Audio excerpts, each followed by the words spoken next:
நமக்கு பின்னாடி பேசுறதை பத்திலாம் நம்ம கவலைப்படவே கூடாதுங்க. அவங்கள விட நம்ம 2 அடி முன்னாடி இருக்கோன்றதை நினைச்சு பெரும் போட்டுக்கிட்டு போயிட்டே இருக்க வேண்டியதுதான் என்னுடைய பிகினிங்.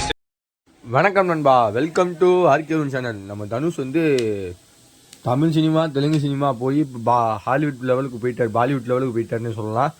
தனுஷ், கித்ரினா ஷைன், பிரகாஷ் ராஜ், ஆனந்த் ராஜ் அவருடைய இயக்கத்தில் வெளிவந்த திஸ்மே கே மீன் அந்த படத்தோட ரிவ்யூ தான் இந்த வீடியோவில் பார்க்க போகிறோம். அதுக்கு முன்னாடி நம்ம சேனலுக்கு இப்போ தான் முதல் வரீங்கன்னா மறக்காமல் கீழே ரெட் கலர் சப்ஸ்கிரைப் பண்ணி நம்பிக்கோங்க. வாங்க வீடியோக்குள்ளே போகலாம்.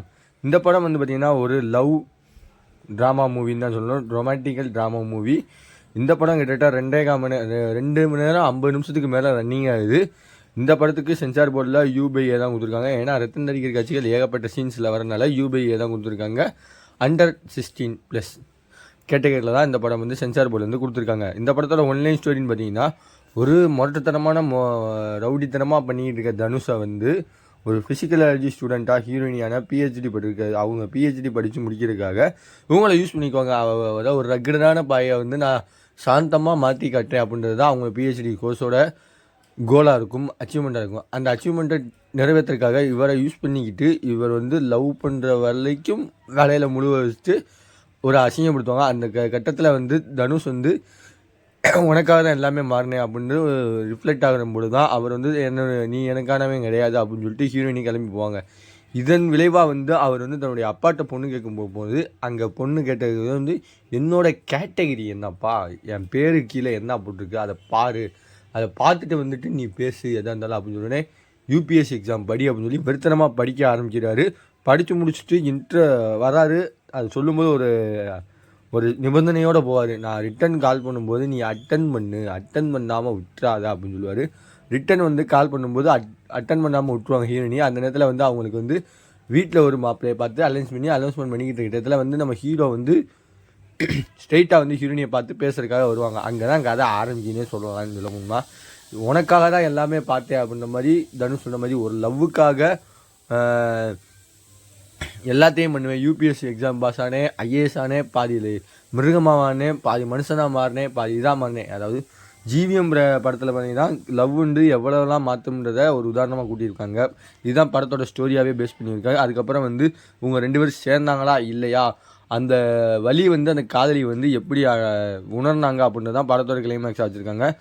இதில் AR ரஹ்மானுடைய பேக்ரவுண்ட் மியூசிக் சொல்லியே ஆகணும், வேறு அளவு கூஸ் பம்ஸாக இருக்குது. அப்புறம் நம்மளுடைய டேரக்டருடைய வசனம், ஒவ்வொரு வசனமும் சொல்லணும்னா அடேங்கப்பா, ஒருத்தன் வந்து மாறுறது வந்து லவ்வால் இருக்கும் இல்லைனா அடாவடியாக இருக்கும், இது 2 தான் அப்படின்னு சொல்லிட்டு 2வது ஒன்று நான் இருக்கேன் வைலன்ஸ் அப்படின்ற மாதிரி சொல்லுவாங்க காட்சிகள்.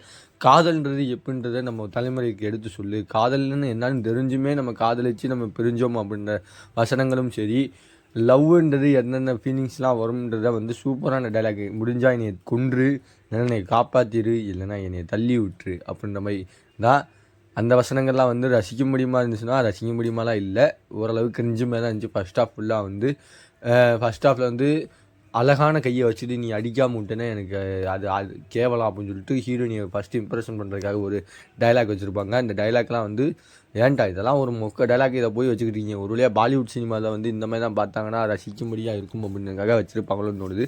தமிழ் ஆடியன்ஸுக்கு வந்து ஜென்ரலாக வந்து இந்த மாதிரி டைலாக்லாம் பிடிக்கவே பிடிக்காது. பாடல்கள் பெருசாக வந்து ஹிட்டு இல்லைன்னு சொல்லலாம், ப்ளேபேக் மியூசிக்கில் மட்டும்தான் பெஸ்ட்டுன்னு சொல்லலாம். ஏன்னா பாலிவுட் சைடு பாட்டுக்கு அந்தளவுக்கு ஃபோக்கஸ் பண்ண மாட்டாங்க.